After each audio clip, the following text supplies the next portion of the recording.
I'm Janie Chowning, and thank you so much for coming. I am down on my back, so if I walk funny, don't laugh.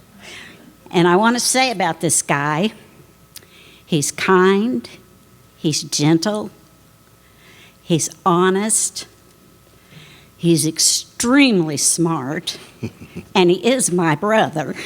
I'm not prejudiced at all. No. So take it away, Scott Foster Siman. All right. Thank you, Jane Louise.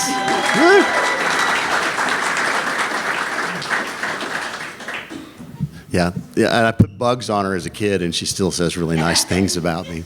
Hey, thanks for having me. I know that it's not a lot of time, so I thought I'll just sort of jump right in and start giving you a little background and stories and things, and we'll see where it all goes. I've had a long career in the music industry. I added it back up. I think if you count working at KWTO doing promotions when I was a kid in high school, I'm about 50 years in the music industry. And a lot of people said, how do you get in the music industry? I said, heck, I was born into it. I didn't know how to get out of it, right? So it was pretty much a path that I was going to go down, and blessed to have done it. My dad had his business at KWTO radio station. Ralph Foster was his mentor. My middle name is Foster after Ralph. And so he eventually did radio shows, and the radio shows led to a television show. Television show led to music publishing. And I really feel like I grew up in a music publishing environment. So it was songwriters and songs. It was at the KWTO radio station. It was going up in the studio. I remember clapping on song demos by Wayne Carson. He had a hit with John and Robin in 1966 called Do It Again, just a little bit slower, and I played on the demo.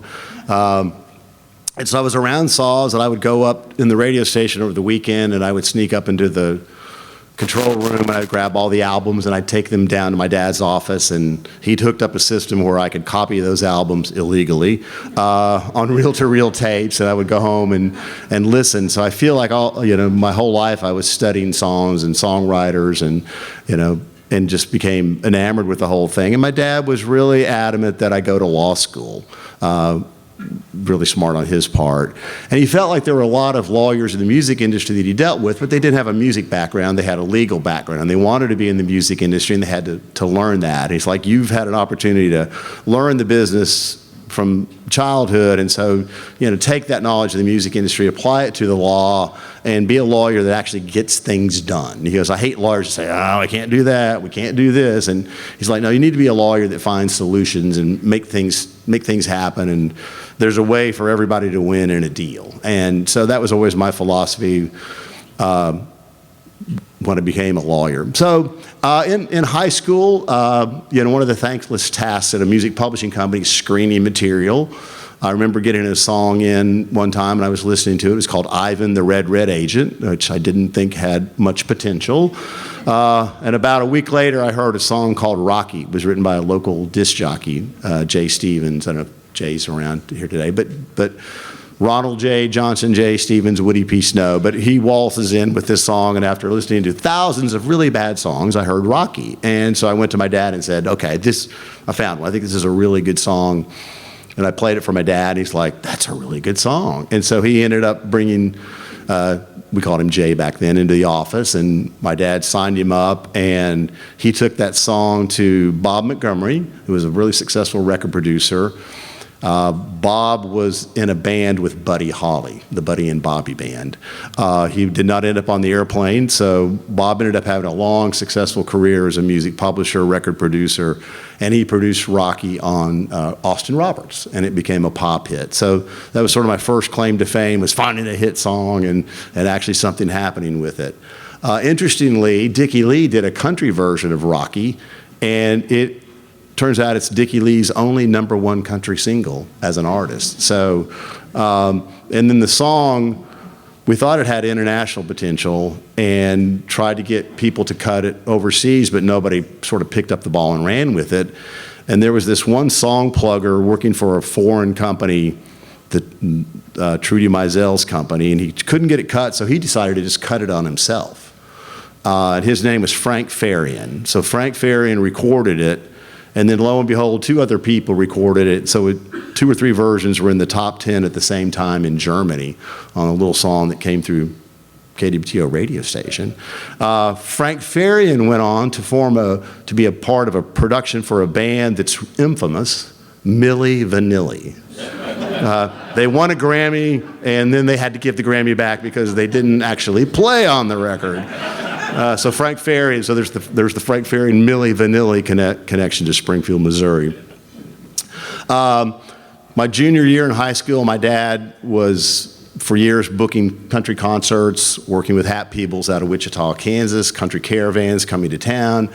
One of my first jobs was selling programs at the Shrine Mosque. I got 10 cents a program, and I would hawk programs like, put a kid through college, I get 10 cents a program. What I learned really quickly... Didn't pay me for being in the ticket office all day. Well, we had to make a profit. I apologize. But what I learned was if you made your money selling programs, if you were not good at pitching pennies, I don't know if anybody knows what pitching pennies are, but you pitch the penny and you have to get the closest to the wall. And if you didn't get good at pitching pennies, you lost all the money you had earned that night. So I also learned how to pitch pennies. I was really good at that. But my junior year, my dad said, I'm really tired of doing this. I've been doing this a long time, so it's time for you to step up and promote concerts. So my junior year, I became a concert promoter. My hair started getting longer, my sideburns got bigger, and I started promoting all the local country concerts. And I did Dolly, Porter, Conway, Loretta, Jerry Lee Lewis, Johnny Cash, Merle Haggard, just, great fun time. And back then there was no Ticketmaster for the young kids here. What we had are reels of tickets, and I would have to take those reels, and they had numbers on them, and take them to Cranks and Hoover Music and all these stores and say, okay, here's the number, so that when I came back to collect the money later, I'd know how many tickets they sold, and we could settle up. And tickets were $4 in advance, and $4.50 if you waited day of. Children were $1 and $1.50 at the door. So that doesn't cover the Ticketmaster service charge today. It was sort of a crazy time. And by my senior year, my claim to fame was I got a poster with Jerry Lee Lewis, and it was a Scott Siman presentation. I thought, my first official credit. Like, I have arrived. I am so happy. So I was told, well, Jerry Lee's really picky, and you've got to get a piano tuned and ready the day of the show. And I said, okay, I got this, no problem. So I go to Hoover Music. I rent the piano. Get down there in the middle of the day, good reason to get out of school, and I was at school that day. And okay, where's Jerry Lee? I finally find Jerry Lee, and he's feeling no pain at this point in time. And I said, well, I've got your piano, and I'm the promoter of the show tonight, blah, blah, blah. I'm sure he's looking at me like, you're the promoter of the show? This may not go very well. But he came over, and he looked at the piano, and he goes, plunk, plunk. It's good. I'm like, okay, got past that. So I'm really excited. Here comes Jerry Lee Lewis, packed house, 3,300 tickets, sold out show. He gets to the song Great Balls of Fire, and he puts the microphone down his pants. Welcome to the Buckle of the Bible Belt. Half the audience stood up and went crazy, and the other half stood up and walked out the door. And then he starts jumping on top of the piano. He's just stomping all over the piano. I'm like, oh my God, I'm going to have to buy a piano tonight. The fear of being a promoter. So I'm just like, sitting here like people walking out the door. My piano's getting destroyed. Fortunately, there were only a few scrapes and nicks on that piano. I thought, well, they could sell it. Jerry Lee Lewis played this piano. It's a Hoover Music. I think they were probably nice. They let me turn it back in and didn't charge me anything extra. But sort of reminded, like, maybe I don't want to be a promoter when I grow up. I think we'll move on to something else. And then, so I got some great experience doing that. Segue in, time to go to college. My dad always wanted me to go to Duke, but I fell in love with Nashville. Was fortunate enough to get in thanks to Fred Foster. Fred Foster ran Monument Records, and he was on the board there, and he put in a good word for me, and so I was able to go to Vanderbilt. I studied. Have a double BA in economics and political science. Boring, I know. But as my oldest daughter said, well, Dad, you minored in studios and hanging out at, publishing companies. It's like, and that's true. I mean, the great thing about going to college there was I could continue my education in the music industry. Obviously, my dad, Cy, who a lot of you knew, I mean, he was not a stranger to anybody. And so that opened a lot of doors for me to go hang out with people. And Bob Beckham was one of his close friends. Bob was at one time an artist, and Daddy put him on the Jubilee. He became really close with Fred Foster, and they started Combine Music. They ended up publishing Cindy Walker, Chris Christopherson, Billy Swan, the hits on. And so they were kind enough to let me hang out there. And Dennis Lindy, who since passed away, he wrote Hunka Hunka Burn in Love. So another great opportunity to sort of find out what was going on in the music industry, continue to develop my real skills while I got my book skills, if you will. And there were some pretty crazy times there. So I would go around town looking for writers and scouting for talent. I ran across one of my fraternity brothers one day and said, well, my brother's a songwriter and he's coming to town. Would you meet with him? I'm a sophomore, I think, in college at that point in time. And, yeah, sure, I'll meet with your brother. My fraternity brother's name was Don Sherrill, and Don's parents wrote a book that some of you may remember, Cross and the Switchblade. It sold like millions of copies, really successful book. But he said, no, my brother's a really good songwriter, so he came to town, sits on the couch at the fraternity house and plays songs for him. And I went, man, these songs are really good. I think you really have something. So I called up a couple of my friends and was able to go in the studio and cut demos on him. His name is John Scott Sherrill. He's now in the Nashville Songwriters Hall of Fame. And I sent it to my dad. He goes, nope, end's closed. We're not signing anybody. So I took him over to Bob Beckham, and they signed John Scott Sherrill. He wrote Wild and Blue, a bunch of big hits, became part of a successful country band. And so that was sort of my next foray. And then I found one more writer that I tried to get my dad and Bob Beckham to sign, but they both passed on him. His name is Don Schlitz. He's in the Hall of Fame. He wrote The Gambler, among many other songs, and it's like, dang, I had two really good ones there. I didn't get it. But I think more than anything, maybe I inherited a little bit of my dad's ability to recognize talent, and all those years of listening to records and headphones from the KWTO studio were starting to pay off a little bit. And so it just gave me the confidence, like, okay, I can go out and find talent and do what needs to be done. Sometime during college, I went crazy and got Wayne Carson a record deal, probably about his 7th record deal. I had a buddy, Dave Malloy, that was running Elektra Records. David's dad was Jim Malloy, really successful engineer, producer, worked with Henry Mancini, worked with Chad Atkins, as our dad Cy did.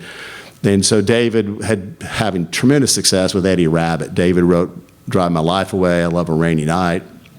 And he was going to run the record label, so I got Wayne a deal, and they cut Barstool Mountain, and they put it out, and it turned out it wasn't a hit, but it turned out to be a hit for Mo Bandy, which was sort of Wayne's whole life of cutting a hit and somebody else having the success with it. And it's like, well, there was the opportunity to manage Wayne, and my dad's like, no, you're not managing Wayne. I've done that for years. You don't need to do that. You're going to law school. So it's like, okay, I'm going to law school. Probably a really good idea. So then off to Missouri law school I went, and I didn't really know that much about law school. I just knew that I wanted to be a lawyer, and was fortunate to get into University of Missouri. Crazy stat, everybody in my law school class passed the bar examination, 100% pass rate, and there were people that took it in multiple states. So really during those years, I just focused on trying to learn to be a lawyer. I did clerk at the KWTO radio station. I know a few folks remember those years. There was a law firm there at that time, and I was researching cases like, when did the boat sink, so we could figure out which insurance company had to pay for it. It's like not quite the music law I was hoping to do, but made me appreciate the nuances of the law. Fast forward, I graduated from law school. I think, man, I've got this great track record. My dad's been successful. Like, this is going to be a piece of cake. I go to Nashville, like, no job offers, none, zero. I meet with every music lawyer, like, yeah, whatever, nice, yeah, well, we're not hiring anybody. So it was like, whoa, this is a rude awakening. And so fortunately, my dad had an apartment down there, so I at least had a roof over my head. And a songwriter friend. His name was Dan Tyler. Dan wrote Hearts on Fire, and he had been working with David Malloy and David's dad, Jim. And he had been a lawyer. He was from Mississippi. His wife was good friends with the lead singer of the Box Tops, Alex Chilton. So we had that connection. And this law firm wanted to hire Dan part-time as a lawyer, and Dan wanted to be a songwriter. And he's like, "No, you don't want me. You want to hire Scott." So they offered me $100 a week as my first job. So welcome to the big time. So I took the $100. And what I realized is, like, no famous artist is going to call me up and fire their lawyer and hire me, even as charming as I might be at any given moment. And so I realized that if I was going to build a successful practice around the music, I would have to go out and find the artists that I believed in, spec my time, and see what would happen. An older, wiser lawyer told me, "Well, you know, Scott, it's going to take you 10 years to build a practice." And I was like, yeah, 10 years. 10 years into it, I was like, man, that guy was right. It took 10 years to build this thing. And so while I was trying to find artists to represent, the showbiz part of me said, well, let's do litigation. No music lawyer likes to litigate. They all want to negotiate. So I took on litigation and did a lot of copyright infringement, contract disputes. I actually won 2 cases at the Tennessee Supreme Court level, so that was sort of fun.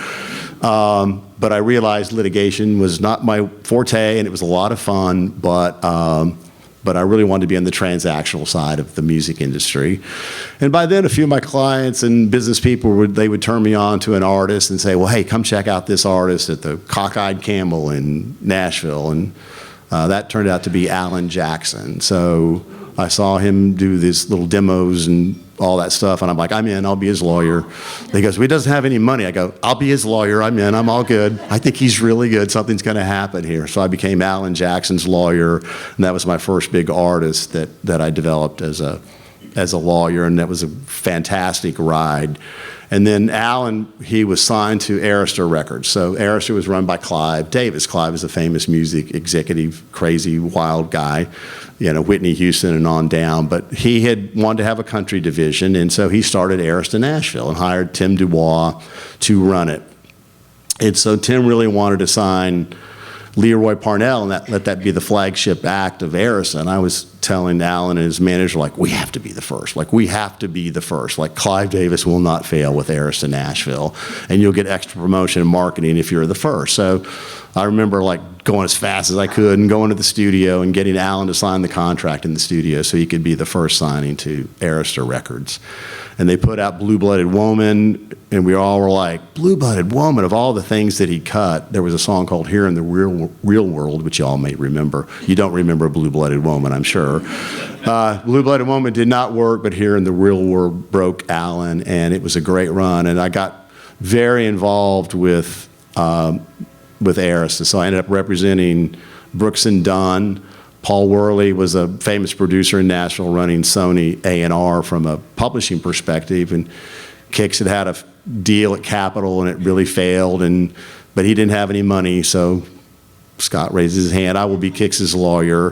The next thing you know, Tim Dubois decides, you're not a solo, I'm going to put you together with this guy, and so he put together Brooks and Dunn, and so I became Brooks and Dunn's lawyer, and then Clint Black's lawyer, Deanna Carter, John Barry, Charlie Daniels. I just built an amazing roster of artists, some that I was a part of the instrumental in, and some that eventually decided that they would leave their existing lawyer and come work with me. So I built up a huge practice. I did a lot of transactional work on the contracts, negotiated, renegotiated. Also was very actively involved in buying and selling publishing companies. So the biggest independent publishing company in Nashville was called Tree Music, and Tree had tons of great songs, great catalog, and it was a gem, and nobody could figure out how to buy it. And so I was like, well, there's got to be a way. So I got hired by Polygram through my partner, and I went to Sony, I went to Tree and said, hey, we want to buy your company. And they're like, well, Buddy Killen, who owned it, said, you know, I think I might be ready to sell this. So I worked a year on this deal, gets ready to close. At the last minute, Sony comes in and outbids Polygram. They offered Buddy Killen a chance to produce records And I said, they're never going to let you do that. But he thought they would. They didn't. And so Sony ended up buying Tree. So I lost out on that one. But I did a lot of buying and selling of catalogs, which turned out to be a great thing for my later career as I got more involved in music publishing. Sort of fast forward, practice is rocking. I'm working with Paul Worley. I started representing some other producers, James Stroud, who's produced many of the biggest hits, Toby Keith. I worked with Chips Moman. Chips was a contemporary of my dad's. Chips produced a lot of the hits of the Box Tops. He did not produce The Letter. That was produced by Dan Penn. Chips had American Studios in Memphis, Tennessee. And American at one time had, I think there were 20-odd records that were cut in Memphis, Tennessee at his studio that were in the Billboard Hot 100 at the same time. Crazy statistic, wild. And, ironically, Chips was my official first client. He called me up and said, hey, I need you to go to court with me on Monday. This is like Friday. And I'm like, oh, don't you have a lawyer? And he goes, yeah. I said, well, what's the problem with your lawyer? He goes, well, my lawyer's representing the other side. And well, that's a problem. So Chips hired me, and then I got that case continued, and I became Chips Moman's lawyer. And Chips, he was a great client because he was always stirring things up. But I wore the Willie Nelson T-shirt for a lot of reasons. One is that there was the Willie connection of him coming to Springfield to be on the Jubilee. They didn't put him on the Jubilee, so he ended up at, Aunt Martha's Pancake House, to earn his money to get back to Texas or wherever he was at the time. You fast forward, Willie cuts Always on My Mind that my dad published and Wayne wrote. And then Chips produced Always on My Mind on Willie Nelson. And so I'd done all these contracts for Chips on all these records that he produced. Chips wrote, hey, won't you play another Somebody Done Somebody Wrong song, Lukenbach, Texas, Dark End of the Street, Do Right Woman, Do Right Man. I mean, Chips was a player. He was an immensely talented, wild, crazy guy. So he was a great first client to have. Like I said, a lawyer's dream, because he was always stirring things up, and he wouldn't sign the contract until the deal was done and the record was out, and it was a mess. In fact, I'll diverge here a little bit. He had produced the old Waylon album, and he wrote Lukenbach, Texas, World of Surprise. And Waylon had a manager that was not quite on the up and up, and he had not paid Chips the money that he was due. So Chips took all the master recordings of Waylon Jennings, put them in a pile, called up the manager and said, I have a lighter and I have Waylon's masters. So if you don't pay me, I'm going to light these on fire. And if you knew Chips Moman, he was going to light those on fire. And sure enough, they showed up, and Chips got his money. So Chips was a fantastic client. His wife, some of you may know, Toni Wine. Toni became my client. She's still a dear friend. She wrote Black Pearl, precious little girl. She wrote Groovy Kind of Love. She was a phenomenal singer. She sang backup on Steely Dan records, and she is also known for jingle work. She sang Sooner or Later, You'll Own Generals, Boom Boom. Noxzema, Take It Off, Take It All Off. She sang that. And her most famous, Meow, Meow, Meow, Meow, Meow, Meow, Meow, Meow, Meow, Meow, Meow, Meow, Meow, Meow. True. And if you listen to Always on My Mind, the female voice is Toni Wine singing on Always on My Mind. How did Always on My Mind get cut by Willie Nelson? Well, because of Chips and Waylon and lawsuits and disputes, and I was not afraid to sue Waylon Jennings. So we sued Waylon Jennings, and Tony calls me up and says, Scott, you have to go down to the studio. Waylon and Chips are going to go together, and I think Chips is going to hurt Waylon. This is not going to be pretty. And I said, I don't think I'm allowed to do that ethically. And then I thought, well, maybe there's an exception for somebody's going to be bodily harmed. So I go down to the studio, I rush down there, and by the time I get there, they're hugging, they've made up, and, it wasn't Waylon who was stealing the royalties, it was the manager. So they made up, and they decided they were going to go in and cut some more songs together. And Chip said, man, I really appreciate you standing up to Waylon and the team, and I'm going to cut a couple of your dad's songs. payback. I said, well, that's great. So he picks Always on My Mind, and he wants to do it as a duet with Willie and Merle Haggard. And Merle famously listened to it and goes, yeah, I don't know. I don't hear that as a hit. So I don't want to do that. So that didn't happen. And then he cut No Love at All that B.J. Thomas had recorded that Wayne wrote on the WW2 album, Waylon and Willie 2. At this point, Willie has done duet albums with everybody he ever met. He probably did one with somebody in this room. He would get $1 million every time he turned in the album. He'd take $500,000 and he'd give Ray Price $500,000 and Merle $500,000. All this stuff he did to pay back his friends. But as you can imagine, at some point, CBS is like, enough duet albums. So they're clamoring for a studio album from Willie, and there is no studio album from Willie. So Chip took a lot of the outtakes from these duet sessions, including Always on My Mind, cobbled it together and said, okay, well, here's a record. And they went, this album is amazing. And they put out Always on My Mind, and it became, obviously, the song that it is.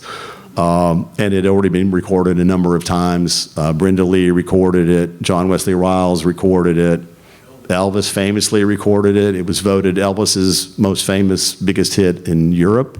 It was an A side of Separate Ways and Always on My Mind. And right when Priscilla and all the stuff was going down with Elvis, it was a great time for a breakup song, and so it really drove that. But yeah, it became a huge hit, so I had a little bit to do with helping get the Willie Nelson version. And I remember, I think, Janie, you were probably there, Susan, I know you were too, and when they won a CMA award, what a Grammy or whatever, and we're hanging out with Willie Nelson, and my dad said, yeah, well, I passed on Willie Nelson, a couple of times, and Willie was really kind. He said, well, Si, I wasn't that good back then anyway. It's like, so sometimes you're known for what you pass on.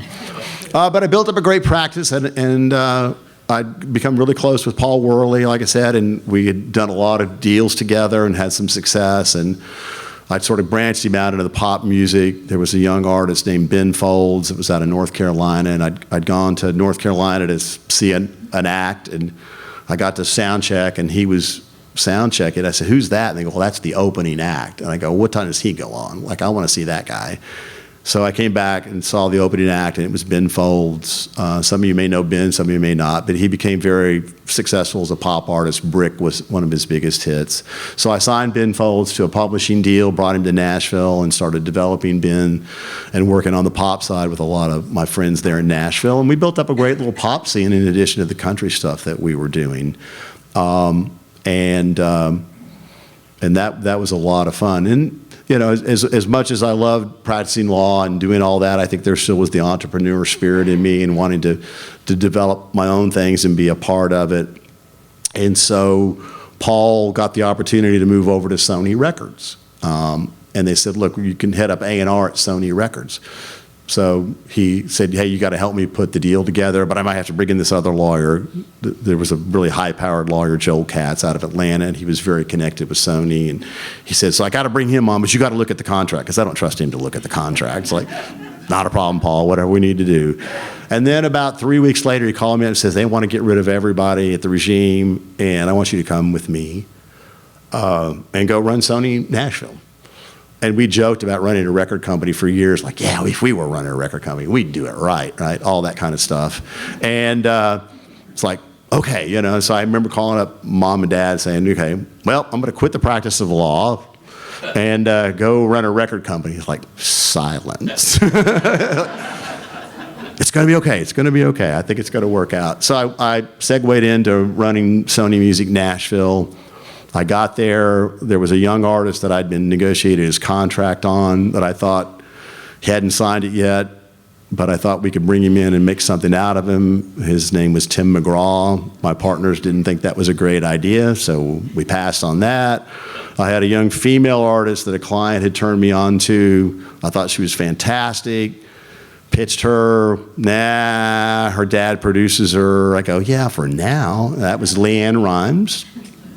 I pitched the distribution of Curb Records. That didn't happen. They didn't want to be in business with Curb. So by this point, I realized, stop asking. And I'd had a manager friend, his name was Simon Renshaw, He did Colonel Bruce Hampton in the Aquarium Rescue Unit. He worked with Bill Ham on ZZ Top. He had done work with Clint Black, and we'd done a couple other projects together, and I liked him so much, I said, when I go to the record company, you just find an act, and whatever you find the act, I'm going to sign the act. It's like, great, There might have been some alcohol involved in that conversation. Well, I know there was. It was on the hood of a car eating, barbecue in Memphis, Tennessee. And so, I don't think much of it. And about a year and a half later, I get a call. He was British. He goes, I've got it. I've got the act. I go, okay, who is it? He goes, the Dixie Chicks. Now, I started laughing. For those of you that don't know the story of the Dixie Chicks, they'd been around for a while. They'd been passed on by every record company multiple times. They were a Dale Evans, Roy Rogers, Western Swing knockoff band. But, Simon had this vision of what the Chicks could become.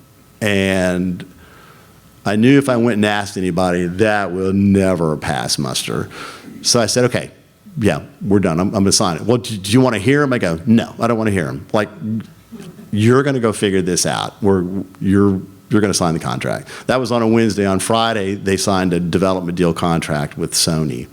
And I took a young producer that we'd brought into the record label, Blake Chansey.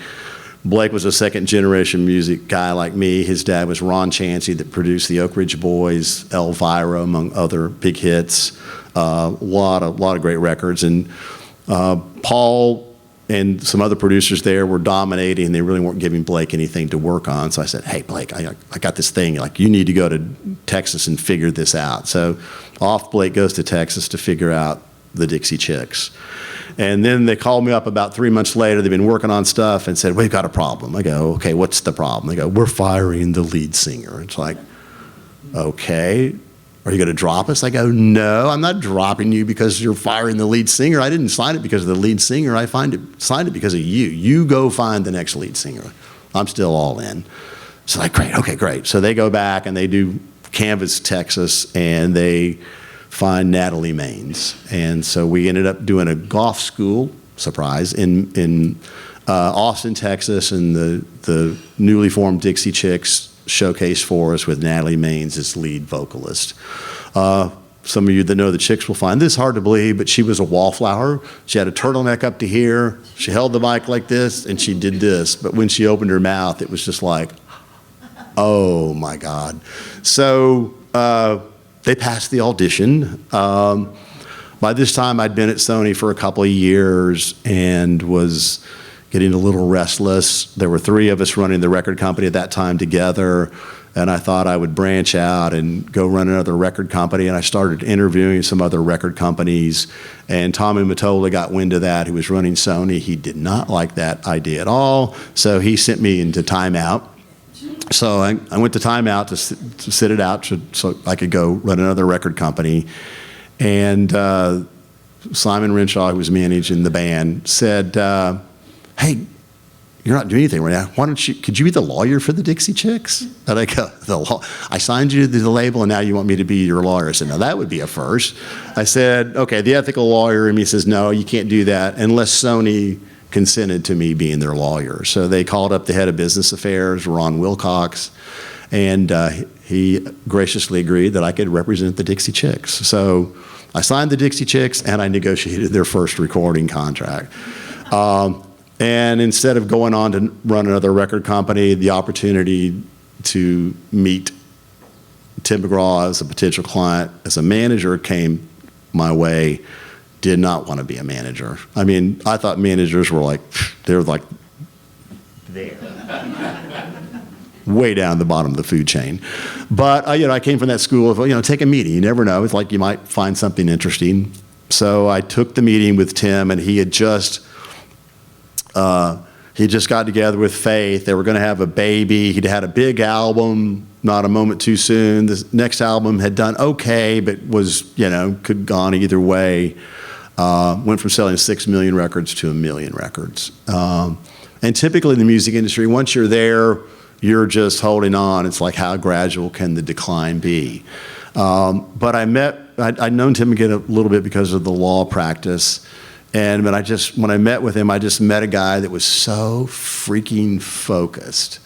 You know, he knew he was going to have a kid, and it's like, I'd gone to the pinnacle. I got 8 lawsuits. Like, if you could just focus on me, I really think we can build something. And if we do that and we get me right, then maybe we can build a bigger company together.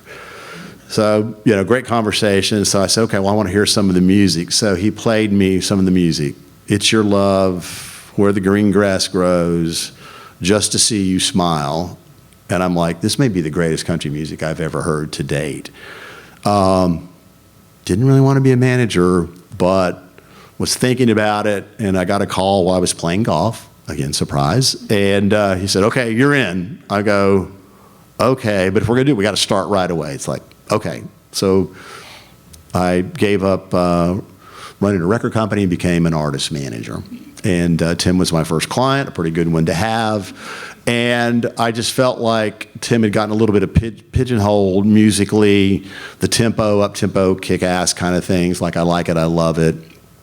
Had done well, but I said, look, I think if you want to have a long career and a broad career, we're going to have to expand you musically. And, you know, there should be no song that you shouldn't be able to record.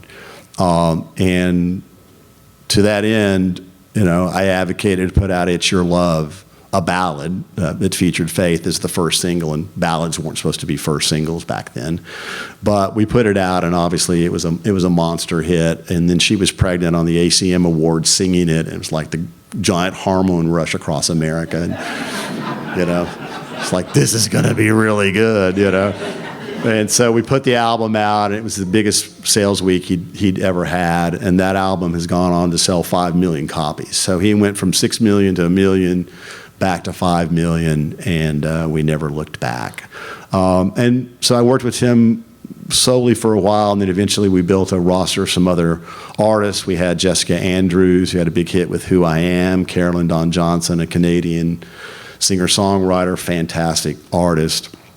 And then we did young Billy Gilman, 10 years old. Billy was introduced to me by Ray Benson of Asleep at the Wheel. He sent me a tape and said, I've got this new artist, you need to check it out. And I'm like, she's great. He goes, it's not a she, it's a he. Okay. How old is he? 10? And I'm thinking, okay, my dad worked with Brenda Lee when she was like 10, you know, and Jessica was pretty young. She was 16. And it was sort of undeniable talent. So by then I was still working with Blake, the label. I said, okay, we got to go to Rhode Island and see this new act. I mean, he did the same thing. Man, she sounds good. I go, no, except she's a he. So we went to Rhode Island. Billy Gilman opened for Alabama. They brought out the mayor. You know, we're like they're putting on a dog and pony show for us. But you know, Billy was incredibly talented, and so we signed Billy. And then had to try to figure out, what is a 10-year-old supposed to be singing? And he did cut one of Randall's songs. But our oldest daughter, Rosie, had an idea. She said Columbine had just happened. And she said, you know, I think you should get a song written about Columbine. We're all like, wow. So the producers were Dave Malloy and Don Cook. Don produced all the Brooks and Dunn hits, and obviously my buddy David, Eddie Rabbitt, and many others. And so they got together and they wrote One Voice, and it became a monster hit. Billy is the only artist that I've ever worked with that was recouped on his first royalty statement. That's how fast it went, and he's still the youngest person to ever have a platinum album. So that led to, you know, a couple of other albums. A Christmas album did really well. But eventually, you know, I realized that Tim was just a force. It was like every year was like adding another client, because he was really interested in film and television and books and all these kind of things, and he really wanted to expand and grow. And so I really started almost to focus solely on Tim. We did have Julianne Hough from Dancing with the Stars, and we, you know, broke her and won several ACM awards. But really it was Tim that was my focus. And Friday Night Lights script came along, and we read that, and we're all like, this is amazing, and this could be a real acting opportunity, not just a cowboy in a movie, but a real actor, and show your acting chops. So Tim goes to audition for the part, and he got the part. And so it was a breakthrough moment for him. The movie was immensely successful. The director of it became friends with Tim, and Tim said, hey, you should come to one of my shows. The guy's like, yeah, I'll come to one of your shows. So he goes to one of the shows, and of course it's 20,000 screaming people, and he's like, had I known you were this big, I never would have signed you up for that part. Tim's like, well, I'm glad you didn't see me beforehand. And so, so that led to Tim continuing to pursue acting. Obviously, he did Flicka, he did Tomorrowland, he did the biggest sports movie almost of all time, The Blind Side. And, we just segued out of a big production with Taylor Sheridan called 1883. I'm not supposed to name check movies right now during the strike, so I didn't actually say 1883. I think it's more just a time code or whatever. But it led us to believe that there's such an underserved market for middle America, whatever you want to call it, the heartland stories of honesty and truth, and maybe they're not always pretty, but there's a need for this, and Taylor Sheridan had tapped into that. So we partnered up with Skydance, a production company in LA. They do Top Gun, Mission Impossible, Frankie and Grace, Jack Reacher, David Ellison. His dad is Larry Ellison, not to name drop. My good friend Paul McCartney said never do that.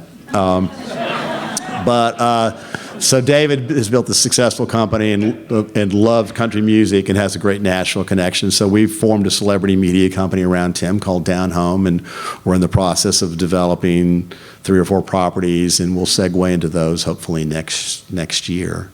Currently I'm working on I mentioned a few people here. Tim's got a new album coming out August 25th, available everywhere.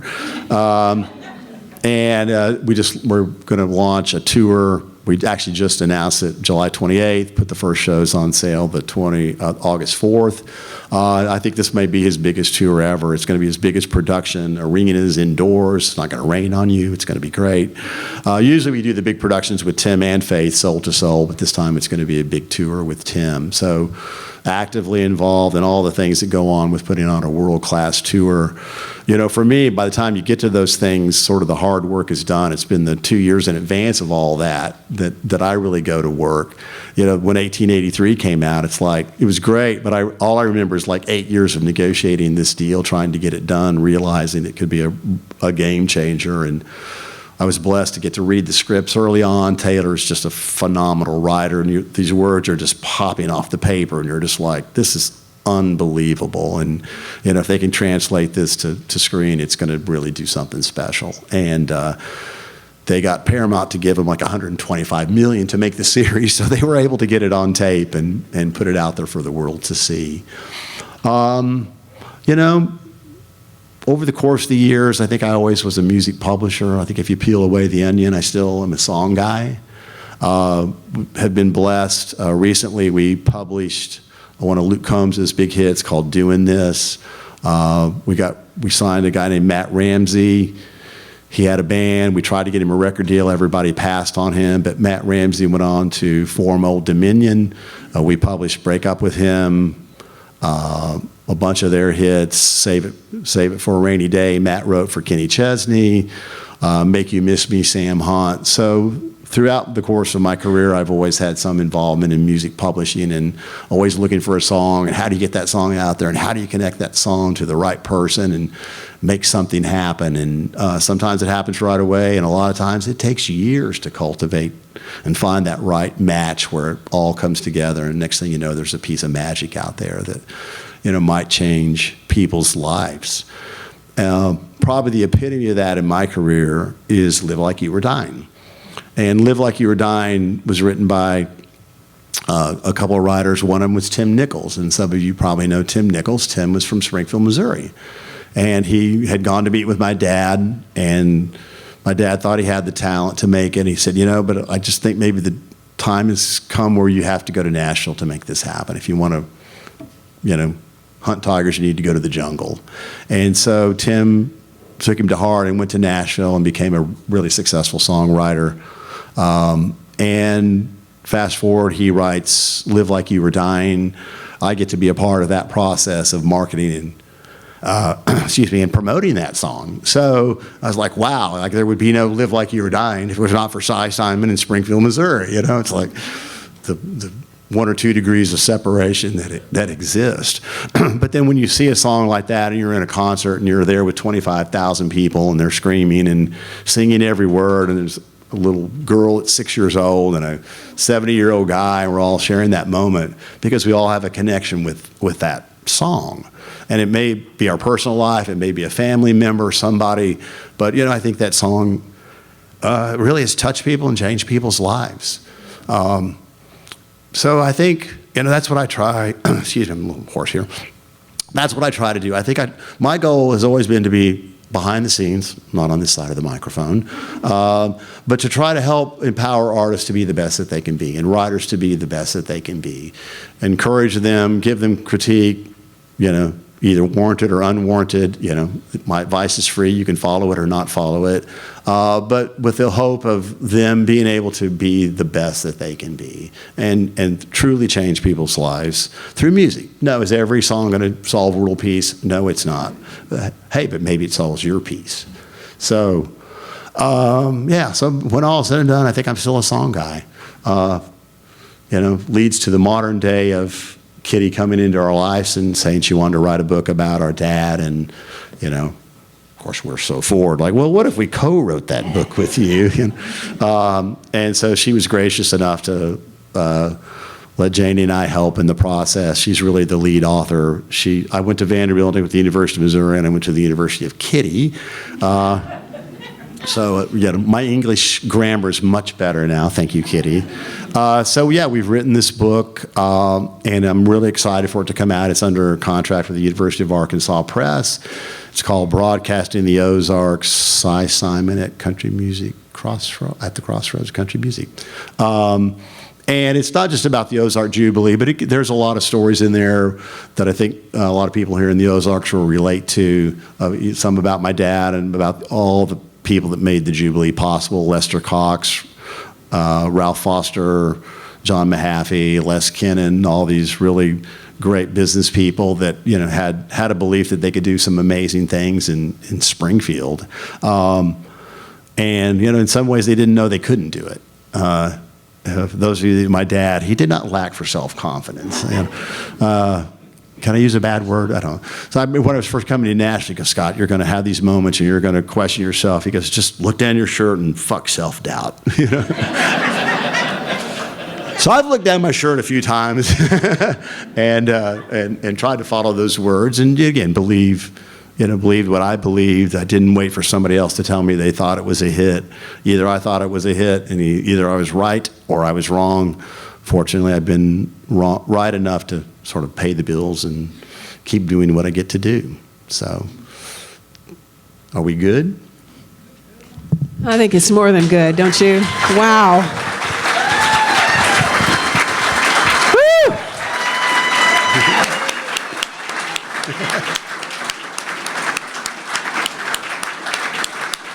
Thank you very much. Thank you. Now I know how Tim McGraw feels. Wow. Was anybody taking notes? We have time for a few questions. We are supposed to finish at 7:30. We've got about 12 minutes. I have a question. Oh, stand up. Now, this is Betsy, Scott's niece. Really? Who's your favorite niece? You.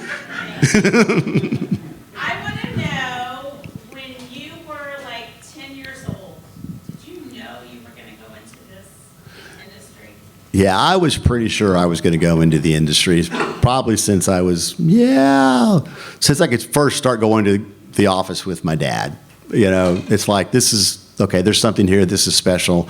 I did, like a lot of kids in Springfield, Missouri, want to be a shortstop for the St. Louis Cardinals. There was some of the issues of talent and speed and hitting ability and throwing ability. And of course, our dad was a bat boy for the Cardinals during the Gas House Gang era. There's a little bit of that in the book that I won't give it all away, but he drove a scout for a couple of years, had the audacity when the scout died to write Branch Rickey and suggest that he could be the replacement scout. And the reply was something like, we don't hire 16-year-olds to be scouts for the St. Louis Cardinals. So he ended up going into the music industry instead of baseball. But yeah, I think I always did, Betsy. I think I knew that I wanted to be in the music industry. In a lot of ways, it looked like a job that wasn't work, so that maybe there was some merit to that. But then once you get into the business side, you realize it's an incredibly difficult, complicated, hard business. There's a lot of people here that have worked in the music industry, a lot of funny hours and a lot of travel, and I've flown across America many times and waved to my kids as I flew by from New York to LA. Chasing the almighty dollar and the next big success. But I did it willingly, and I loved doing it. And, I thought, well, my kids need to learn about work anyway. Mom and Dad are not home all the time. They have to go out and do some things. But yeah, I think I always knew it. I don't think that I knew that I was going to do the path that I did. I think I've always been open to change. I thrive on change. I think it's an opportunity to better yourself. Some people are scared to death of it, and I thrive on it. So I shouldn't have been surprised that I became a lawyer, a publisher, a record executive, a film executive, on and on. It's like I think I love the little challenges of trying to figure those things out and bring to bear what I could on it. And a great golfer. Slightly above average golfer. Hey, Scott, quickly, tell about your lawsuit against Alabama, real quick. Okay. Lawsuit against Alabama. Oh, boy. Yeah. That was crazy. So I represented a singer. His name was Billy Crash Craddock. Rub it in, rub it in. So Crash had started a booking agency with his manager, Dale Morris, who is actually a neighbor of mine and a friend of my wife's. But they formed this agency together, and as part of the agency deal, Crash had a contract with Dale that said he couldn't manage anybody else but Crash. And they had this young act that comes to their agency. It's Alabama, so they signed Alabama. Alabama did it so they could open for Billy Crash Craddock in the day. Fast forward, Alabama blows up. Dale Morris decides that maybe Alabama's got a brighter future than Billy Crash Craddock.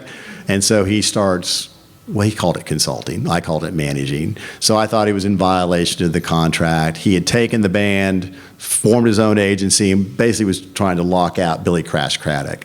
And I'm primarily an artist advocate, so I fell on the side of, okay, well, no, this isn't right.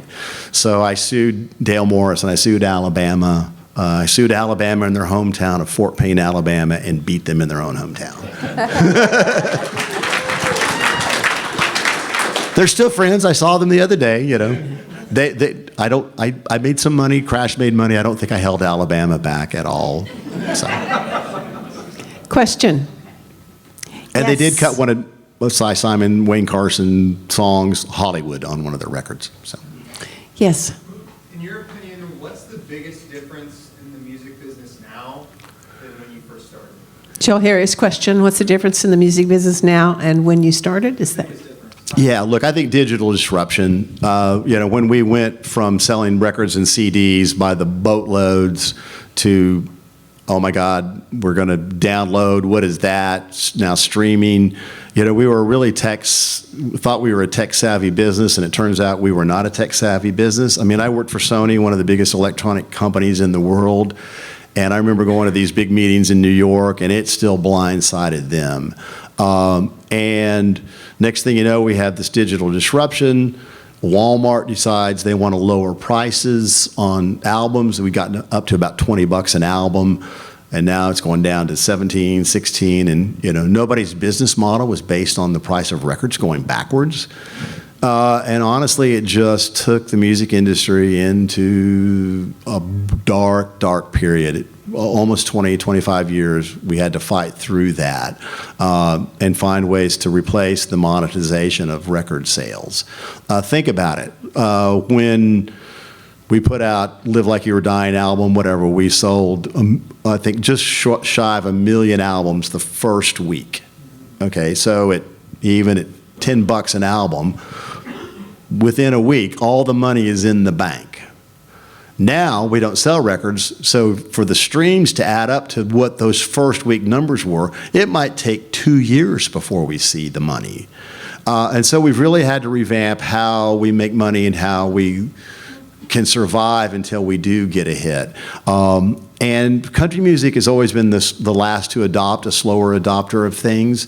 So our fans have really fought going on to Apple and Spotify and YouTube and Pandora and name whichever one you know, whatever your poison is there. But the lesson was, listen to the fans. You know, how do they want to get music? And I think it's probably pretty obvious if you think about it, which is amazing how we all missed it. We all want to listen to our music, whenever we want, wherever we are. In my car, in my home, in my boat, whatever it might be. We should make it easy for fans to listen to music and to stream it. It's our job to figure out how to make money out of it. It's not our job to tell them how they should listen to it. You know, they get to decide whether songs are hits or not, and they should get to decide when and how they want to do them. And so we've just struggled with that as an industry. We finally turned around about 2 or 3 years ago. Record companies are profitable again. Some of them bought into owning a piece of Spotify. So when Spotify went public, they made a bunch of money. That money got distributed down to some of the artists, believe it or not. And you know, we're on a different path now. I think you'll see music more rented than owned. It used to be that record companies wanted to own the masters. Now they're happy to lease them. They're looking more at what they make in an individual year than what those masters may make 10 years from now. By the same token, they have tried to use the new social media channels of how acts are discovered as a way to reduce the cost of breaking a new artist. So when I was at Sony, we'd spend anywhere from $1 million to $2 million to try to break an act. And if we failed, that was a big old goose egg. And so we had to be really careful about, you know, the choices that we made, and our winners paid for our losers. Still that kind of industry, but the thought was that, you know, if somebody was a TikTok sensation, maybe they would have an odds of having a longer career. I don't believe that. I think it's a great way to get exposure. That doesn't mean they can sing, dance, perform, play a musical instrument, entertain you with their voice, entertain you with their demeanor, any more than a talent show can do that. And I'm not saying there haven't been some great acts come through talent shows. Tony Bennett came through a talent show. I think he lost out to Rosemary Clooney, by the way. Quick aside on Tony Bennett. Tony had invited Tim to sing on an album, his second duets album, and he asked Tim to sing Cold, Cold Heart with him. So Tim showed up at the studio, and he's like, you know, in a beanie cap and sort of slouchy looking, and he looks over and, oh my God, there's Tony Bennett. Tony Bennett's actually here. And of course he was in a suit and dressed to the nines, and Tim was like nervous, but Tony put him at ease, and they did Cold, Cold Heart. And then fast forward, we're doing Soul to Soul, Tim and Faith, sold out, Madison Square Garden, in the round. Tony Bennett had never played Madison Square Garden. And we had an elevator lift in the center of the stage, and Tim goes, okay, I'm gonna bring out my friend Tony Bennett. He comes out, you know, singing Cold, Cold Heart with a microphone. I saw a starstruck look on Tony Bennett's face when he realized, you know, I am in the middle of Madison Square Garden, sold out, with a hillbilly country singer, you know? But it was a special moment. I have a really nice handwritten note from Tony. It's pretty cool. Well, gosh. Thank you. That's about 1/10 of my stories, maybe. Yes. Wow. Sounds like you need a biographer. Sounds like you need a biographer. You know, man, it was hard writing a book. I got to admit. Kudos to Kitty, because it's, you know, man, I'm a good storyteller by writing. It needed some work, but thank you for fixing that. It was a joy. I brown-nosed every professor throughout. Linda Verne could attest to that. I was always trying anything I do to get an A in class. Thank you for coming out. Be careful driving home. Thank you very much. Thank y'all.